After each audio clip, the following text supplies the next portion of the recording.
અને જય માતાજી, જય વેલનાથ। તો કેમ છે મારો ઠાકોર સમાજ? જો સવારમાં બહુ મોટી પ્રોબ્લેમ થઈ ગઈ છે, એટલે એવું કાંઈ નથી, પણ છે ને મારી શીતલ છે ને એની દાંત દુખે છે, તો બતાવવા આવ્યા છીએ। હવે ડૉક્ટરને બતાવ્યું નથી, પણ હજી રિપોર્ટ કાઢ્યો છે, તો શું કહે છે તો આગળ બ્લોકમાં જોજો। ફાઇનલી દવાખાનું છે, જોઈ શકો છો તમે। અને આ છે અમારી શીતલ, એના બધાય દાંત સડી ગયા છે, કારણ કે ચોકલેટ બહુ ખાય કે નહીં, એટલે ફાઇનલી શીતલનો જવાબ આવી ગયો છે, ડૉક્ટરને બતાવી દીધું છે। તો એ એમ કહે છે કે કાંઈ ટેન્શન કરવાની જરૂર નથી, શીતલના દાંત હલે છે, એટલે હાથે પડી જશે, તો ટાઈમ પર વળી દવા આપી દીધી છે।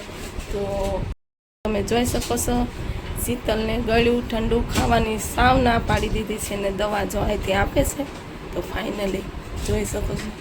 અને અમારા જેનીલનો પણ દાંત છે ને, અમે અહીંયા જ ખેસાયો હતો।